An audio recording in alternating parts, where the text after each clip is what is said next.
AI అనగానే చాలామందికి ముందుగా గుర్తొచ్చేది రోబోట్. కానీ నిజానికి అక్కడే ఒక చిన్న కన్‌ఫ్యూజన్ ఉంటుంది. ఈరోజు ఏఐకి, రోబోట్‌కి మధ్య ఉన్న తేడా చాలా సింపుల్‌గా అర్థం చేసుకుందాం. మూవీస్‌లో రోబోట్స్ నడవడం, మాట్లాడడం, ఫైట్ చేయడం చూస్తుంటాం. అదే ఏఐ అని అనుకుంటాం. కానీ రోబోట్, ఏఐ రెండూ ఒకటి కాదు. ఒక సింపుల్ ఎగ్జాంపుల్‌తో చూద్దాం. రోబోట్‌ని ఒక బాడీ లాగా ఊహించండి. ఏఐని ఒక బ్రెయిన్ లాగా ఊహించండి. బాడీ మాత్రమే ఉంటే తెలివిగా ఏ నిర్ణయం తీసుకోలేదు. బ్రెయిన్ మాత్రమే ఉంటే అది సాఫ్ట్‌వేర్ రూపంలో ఉంటుంది. ఇప్పుడు మీ ఫోన్‌ని తీసుకుందాం. మీ ఫోన్‌కి ఒక బాడీ ఉంది.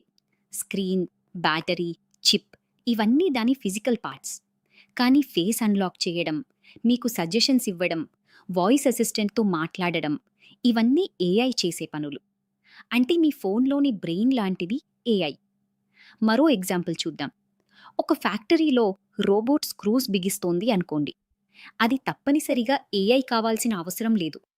ఎందుకంటే అది ముందుగానే ఇచ్చిన ఇన్‌స్ట్రక్షన్స్ ప్రకారం పనిచేస్తుంది. దానిని ప్రీ ప్రోగ్రామ్డ్ సిస్టమ్ అంటారు. కానీ అదే రోబోట్ ఒక ఎక్స్‌రేని చూసి సమస్య ఉందో లేదో గుర్తిస్తే అక్కడ ఏఐ పనిచేస్తుంది. అంటే కొన్ని రోబోట్స్‌లో ఏఐ ఉంటుంది. కానీ ప్రతి రోబోట్‌లో ఏఐ ఉండాల్సిన అవసరం లేదు. అలాగే ప్రతి ఏఐకి రోబోట్ బాడీ కూడా అవసరం లేదు. ఉదాహరణకు చాట్ జీపీటీ. దానికి బాడీ లేదు. మీరు మాట్లాడే ఒక ఇంటెలిజెంట్ సాఫ్ట్‌వేర్ మాత్రమే. అందుకే ఈ సింపుల్ ఫార్ములా గుర్తుపెట్టుకోండి. రోబోట్ అంటే బాడీ. ఏఐ అంటే బ్రెయిన్.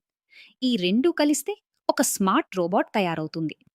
ఇప్పుడు మీకు ఏఐ, రోబోట్ రెండూ ఒకటి కాదని అర్థమైంది. తర్వాతి వీడియోలో మీ ఫోన్ మీ ముఖాన్ని ఎలా గుర్తుపెడుతుంది?